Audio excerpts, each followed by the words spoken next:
So we're continuing on our series, Listening for Lent, and we're on week 3 and kind of going through this concept of what it means to be a listening human in this world at this time.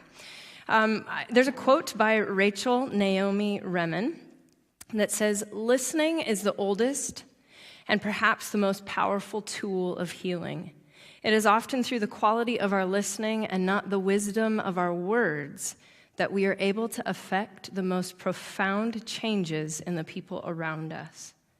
I love this. She says, "When we listen, we offer sanctuary for the homeless parts within the other person. That which has been denied, unloved, devalued by themselves and others. That which is hidden. When you listen generously to people, they can hear the truth in themselves, often for the first time." That is beautiful and powerful, this gift of listening. And we talked about that a bit last week as well, that listening can be a healing gift. So we're gonna dive into more and more what this act of listening can do for ourselves when we listen to ourselves, but also when we listen to others. So for the past few weeks, I've had really bad allergies. Anybody with me on this one? Yes, I'm so glad I'm not alone. I honestly have never gotten allergies in Phoenix, so this was a really weird thing this year. I kept thinking I was sick, but then it wouldn't go away, and I was like, my body feels fine, but I can't stop coughing and sneezing and all the things. And then I found, oh, it's allergies. And I lost my voice, and so if you were here last week, I was really my voice was really strained. And it reminded me, honestly, it gave me a little bit of anxiety because it reminded me of almost 7 years ago, I had a vocal hemorrhage and lost my voice. And not just momentarily, I lost my voice for quite some time, months and months and months and months. And I've told this story a little bit before, but I ended up, which is painful for anybody, but definitely painful for me not to be able to talk. And I was communicating with notepads and text messages and whiteboards, and it was maddening. And it doesn't take anybody to see that I enjoy talking, right? But we take for granted how much we want to contribute to a conversation when we can't speak. And being able to connect and communicate and have that deep connection with people is one of my favorite things on the planet. And I've said this before, that I love what I do, but I would do this even if this wasn't my job. I love being able to connect and have conversations with people. So for me, encountering this moment of forced silence, right? It wasn't like, oh, I'm taking a sabbatical. It was a forced silence. It was deeply unsatisfying at first and heartbreaking. At dinner parties and social gatherings, I became what I would describe as invisible. That's how it felt. I was just entering into a season of just sitting and listening, but never being able to contribute to the conversation. And some of you are that way by choice, and some of you aren't that way by choice, and you too know the pain I'm talking about. And so while I sulked often and mourned sort of this loss of, at the time, my singing and speaking voice, I also started to develop empathy for others who sit often at the table and they're never, ever heard. And because of their skin color, because of their gender, because of their sexual or gender orientation, because of their social class or religion, or their intelligence, or what some people would judge as lack of intelligence, because of their disability, because of their mental health, because of social anxiety, because they are simply just a quiet individual. Fill in the blank. I started to have this deep empathy for people that are never heard.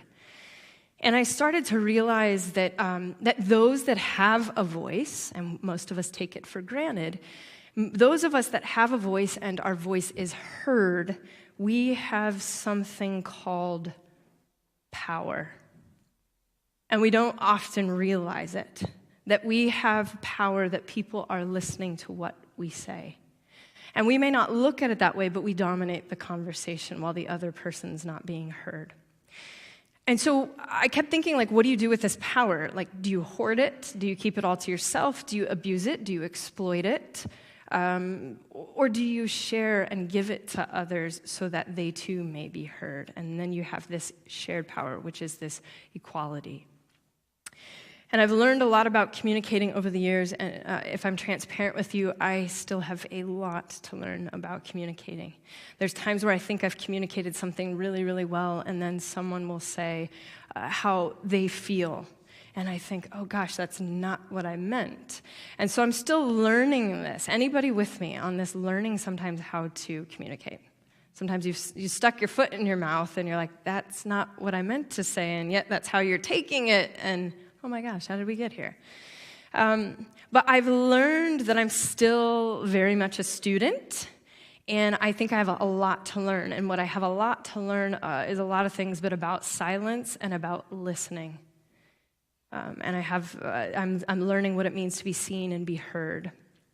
And so this is what we think of when we think of communication often, is this talking and listening.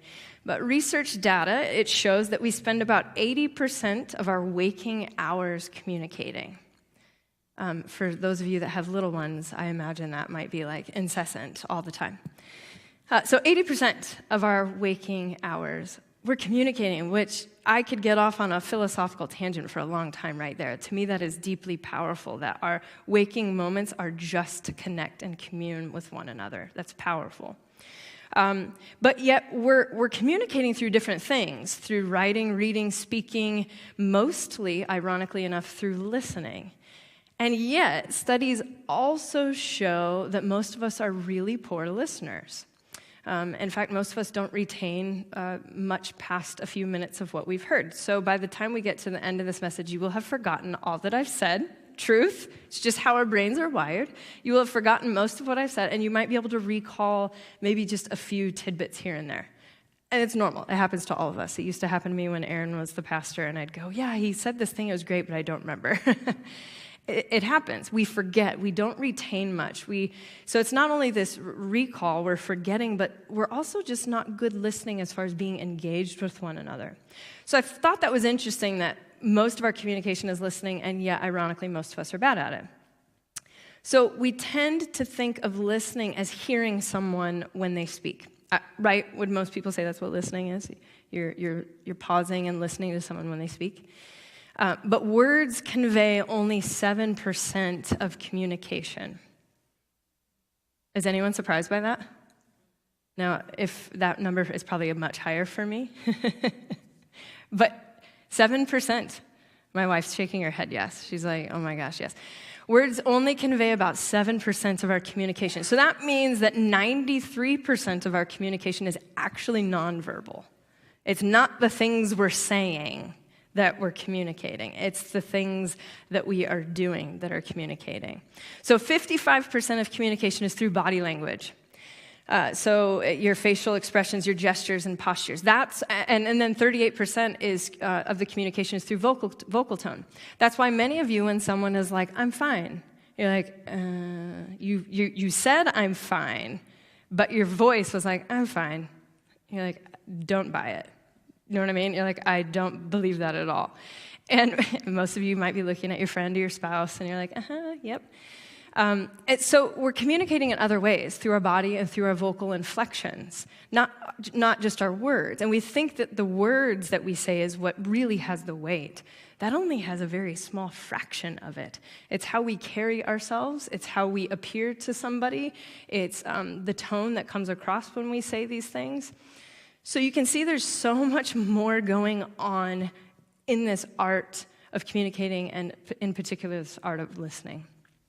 And so if only 7% of communication is verbal, then it caused me to think that maybe when people actually do stand up for themselves and speak, maybe we should listen.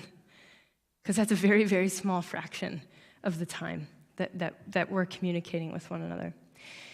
And truthfully, I think that listening is a sacred act. I think it can be a deeply, deeply sacred act. And I've heard some people even call it sacred activism. And I think that is really powerful. So revolutionary peace activist and Buddhist monk Thich Nhat Hanh, anyone familiar with Thich Nhat Hanh? We got a few, yes. The man is wise as the day is long. He says the most precious gift we can offer others is our presence. When mindfulness embraces those we love, they will bloom like flowers. And I love this imagery of when we hold space for somebody and we listen to them and we're with them and our presence is with them, it causes them to bloom, to flourish, to grow. Now, the sacred act of listening, it's not something new. It's not something new to me or Thich Nhat Hanh or any of these people that have gone on way before us. The sacred act of listening, if we're paying attention, we can find it in most sacred texts. We can find this throughout history. Last week, Steve's up there. Yo, Steve. Last week, Steve and I talked about Jesus and his encounter with the bleeding woman. Now, I'm tempted to get sidetracked on that story because it is just but we won't. Watch it if you missed it last week. There's a lot going on with this story and a lot going on with this woman. So we talked about this story and how in the midst of a chaotic crowd, there's lots of things going on around. This crowd basically engulfs Jesus, and there's lots of symbolism going on in this story, but it engulfs him, and yet he's in tune and aware and feels this woman reach out and touch him in desperate need. Now, there's a lot of ways to look at this story, and one way I thought was fascinating is that it's also this healer in Jesus that recognizes that he pauses, he notices her, and he hears her. And I think that is deeply powerful as a healer, to pause, to take notice, and to listen. And in return, she is healed. And so we likened this story to what the gift of listening can do for others. That this gift of listening and being present and being fully in tune with Spirit can be a healing presence, a deeply healing presence. And Jesus was a healer as well as a disruptor. And I really kind of like that about him. He's somebody that isn't afraid to heal and to love, but also to kind of stir things up and say, hey, this way isn't right. Let's not be going down this path. We know his message well, obviously. I'm preaching to the choir because you've heard of Jesus probably your entire life.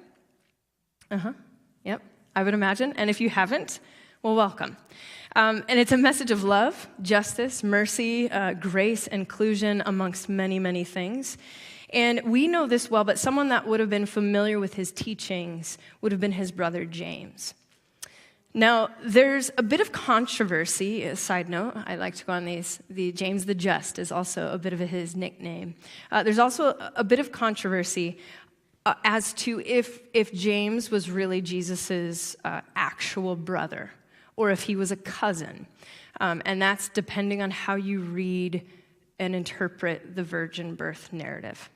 So personally, from my perspective, I view him as a brother, but as always, you're welcome to come to your own conclusion.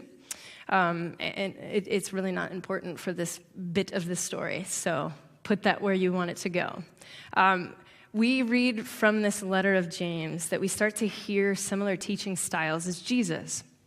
How many of you have ever read the book of James in any little bit, just tidbits? Yeah, okay. So a little bit, you're kind of familiar. We start to hear some similar teaching styles as Jesus, which wouldn't be shocking considering the familial relationship.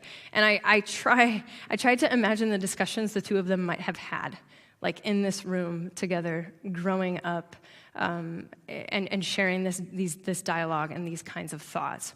I have a feeling that there would have been some incredible conversations that took place between the two of them. If my brother was Jesus, I would be like, what? This is a wild dialogue we're having right now.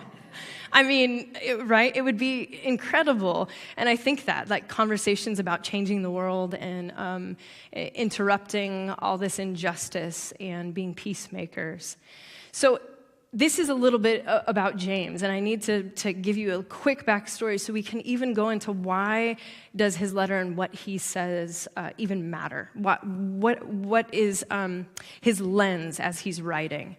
So in his letter, James introduces himself as a servant, and he doesn't assume any kind of title or dominance, which I find really valuable and fascinating because everyone knew who James was, not only in correlation to Jesus, but he was a well-known faith leader at the time and a peacemaker.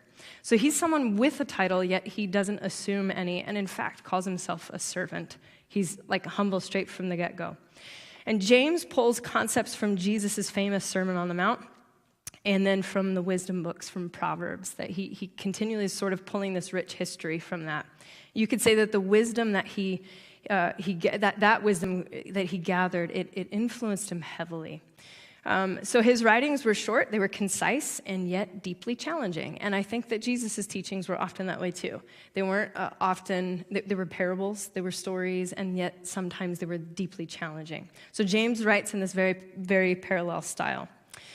He seems to be more concerned with the way we live rather than the way we believe.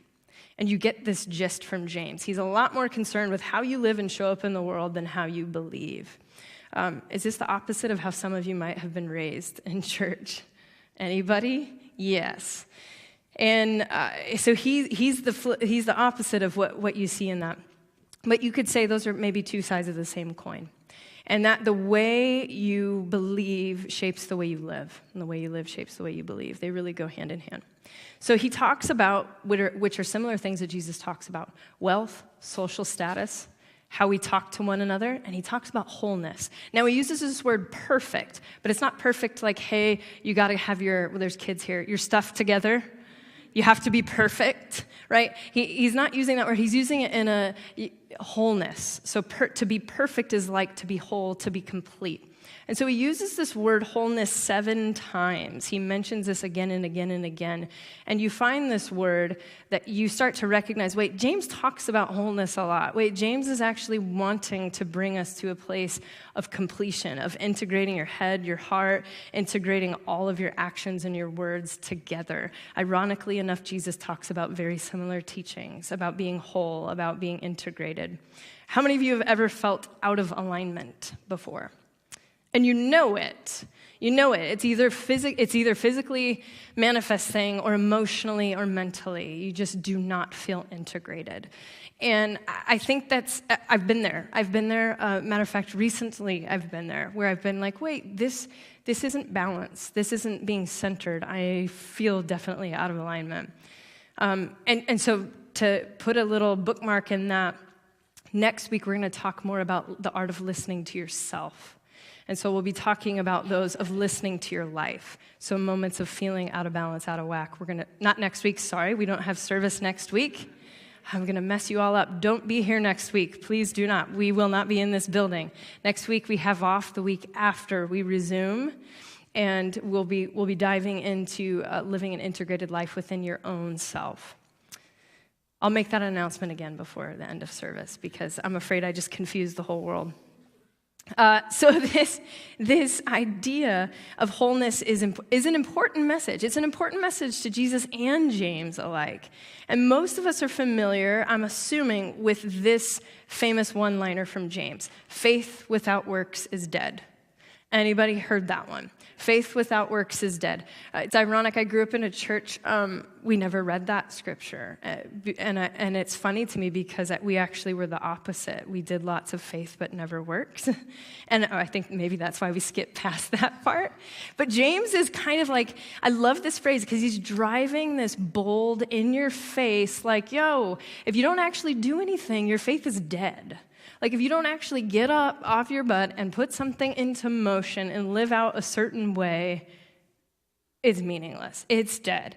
And so it's this powerful, kind of intense, punchy, challenging way. Sometimes Jesus would have this same teaching style, like, hey, I'm going to flip over this table and say a few things.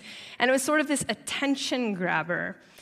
So James seems to point to his readers again and again this concept that true faith and wisdom requires action, and that the first forms of action that James points to is listening. So especially listening in conjunction with doing. Now, a couple weeks ago, we briefly talked about the Hebrew prayer, the Shema. The Shema is the same idea, the same concept that listening and action are both sides of the same.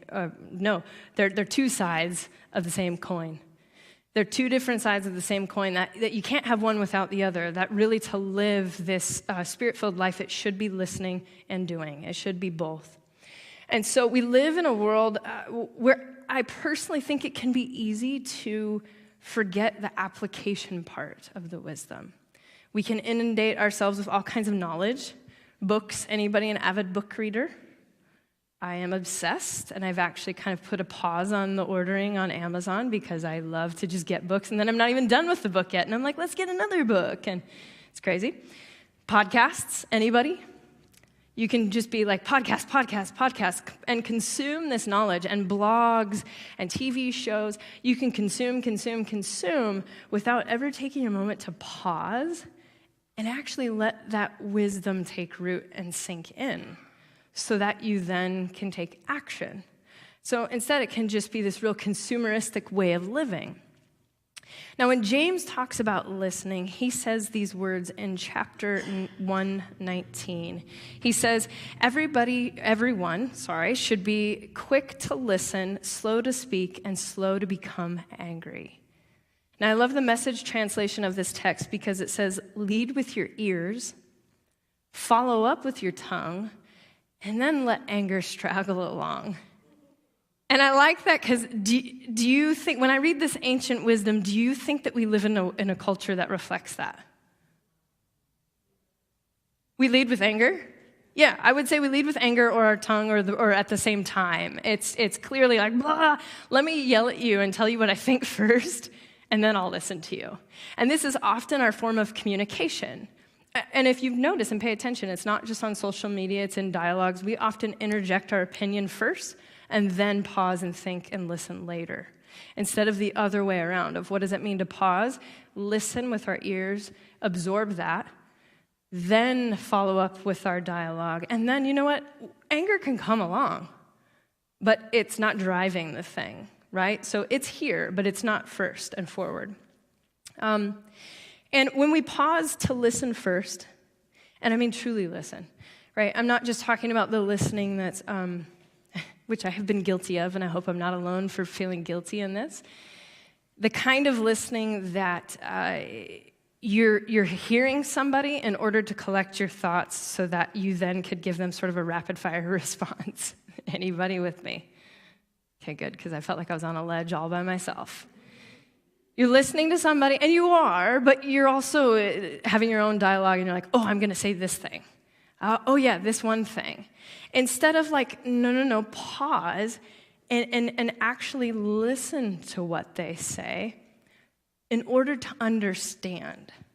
In order to understand, not in order to react, but to understand, to gain insight, and more than anything, to gain empathy.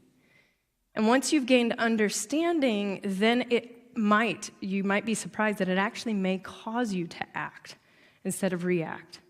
By listening and holding space for this person, you may end up saying, oh, I might need to actually do something. I might need to participate in some way or show up in this person's life or show up in this world in a certain way because now I understand. And I'm not just having this rapid-fire dialogue. So listening is a sacred act, and when we offer our full attention, which can be hard to do, but when we offer our full attention and seek to not only listen but ultimately understand, I think what we're saying is this to one another. We're saying you are worthy of being heard, you matter, and what you say is important.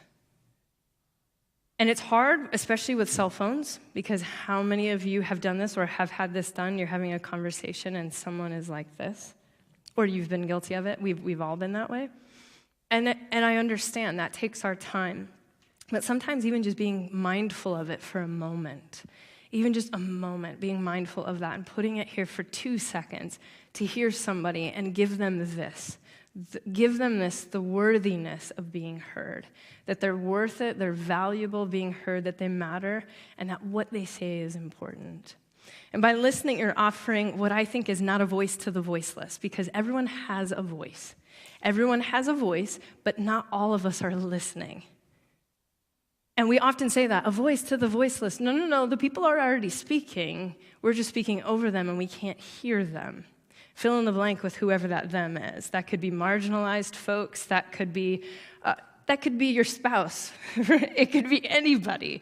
You're not listening to this person because you're speaking and they're not being heard. So, with all that said, this is good and nice if there's no practical ways, like how do I do this? So I want to leave you with a few Simple, practical ways, yet I think they're powerful, actionable steps that can get you to practice listening. And I say practice listening because I think we're probably going to have a lifetime of practicing this. Arthur, man, I can't talk tonight. Author and activist Parker Palmer. Anybody familiar with him? He has dedicated his life to the art of listening, and he's the founder of the Center for Courage and Renewal in Birmingham, Alabama. And their mission is to create a more just and compassionate world. And how they do this is by nurturing personal integrity and then the courage to act on it. Their whole entire focus is creating this just and compassionate world by us working on ourselves so we then can act on it. And to me, that sounds a lot like James, what he's talking about. Very, very similar with James and Jesus. So Parker and the people at CCR have developed what they call touchstones. There's 11 of them, and I'm just going to share a few. But they've developed these touchstones for creating a circle of trust for safe spaces. I want to share a few of them. I'll share 3 tonight. There's a whole bunch more if you're interested. But I think there's 3 that are really valuable. Now, if you've ever been in a recovery setting, they practice this circle of trust so well. So well, I wish that we could meet in a circle at a church, because I think there's something really powerful of being facing each other, hearing each other, holding space.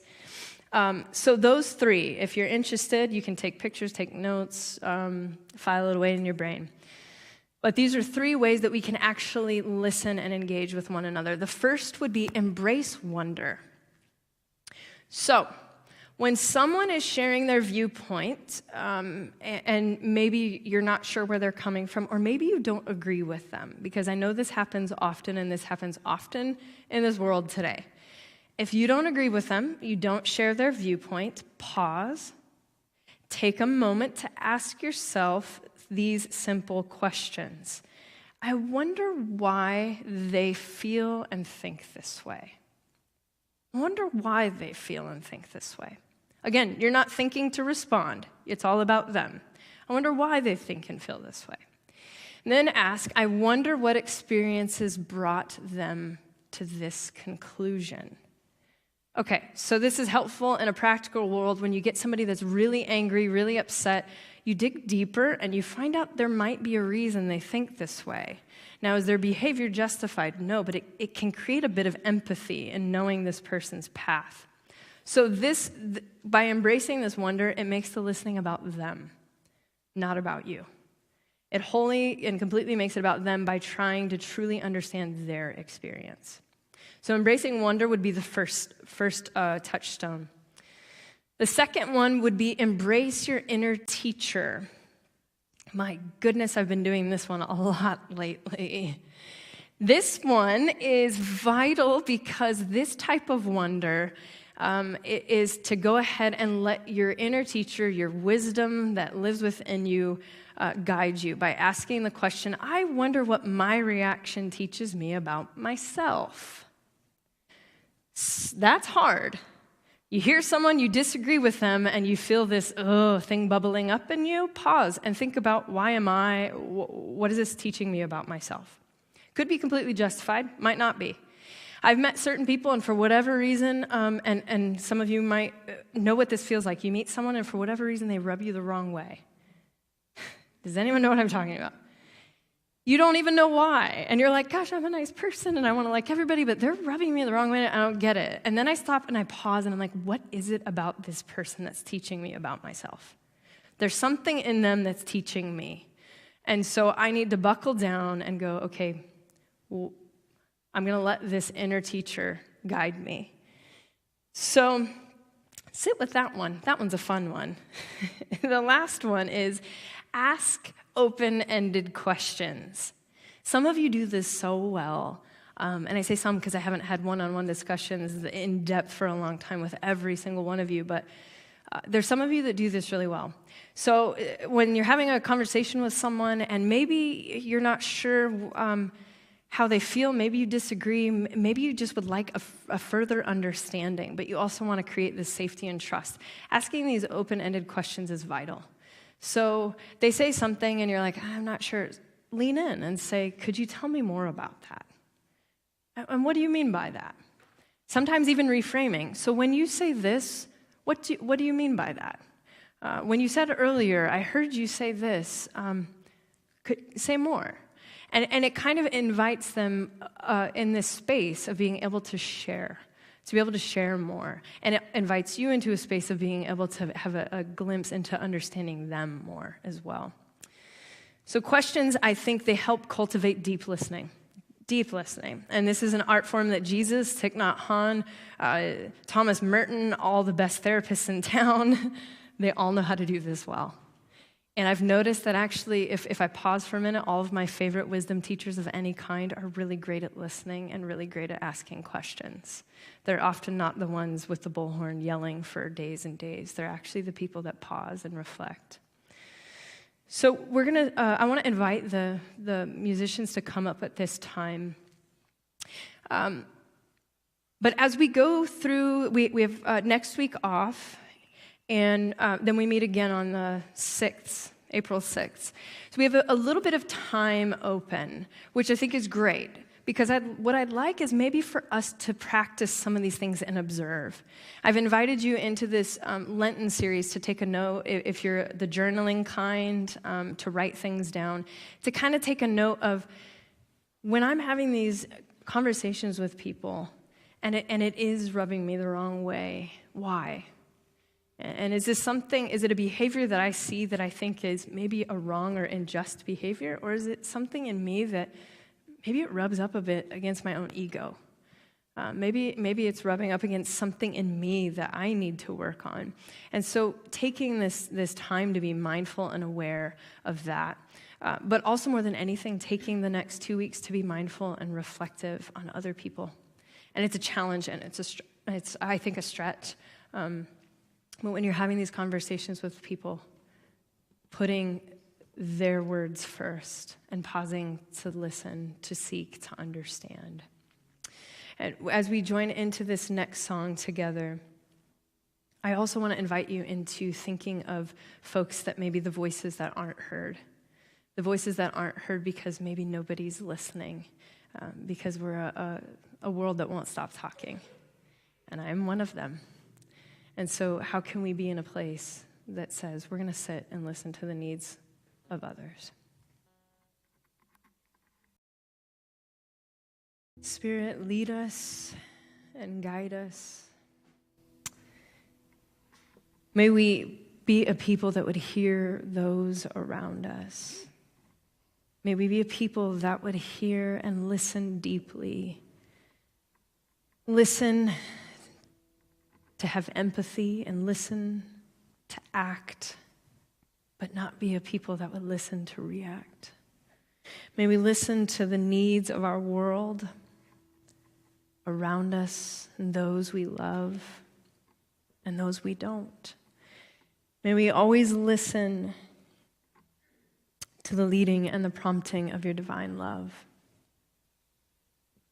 When life gets crowded and chaotic, and sometimes we can't hear, may we pause and take a deep breath so we can get closer and listen.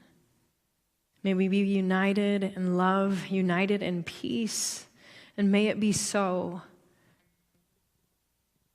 as that prayer says, on earth as it is in heaven, as above, so below. In your name we pray. Amen. Go in peace, everybody. Please don't show up next week. Or if you do, and there's more than one of you, take yourselves out for dinner, because we won't be here. Have a wonderful week, y'all.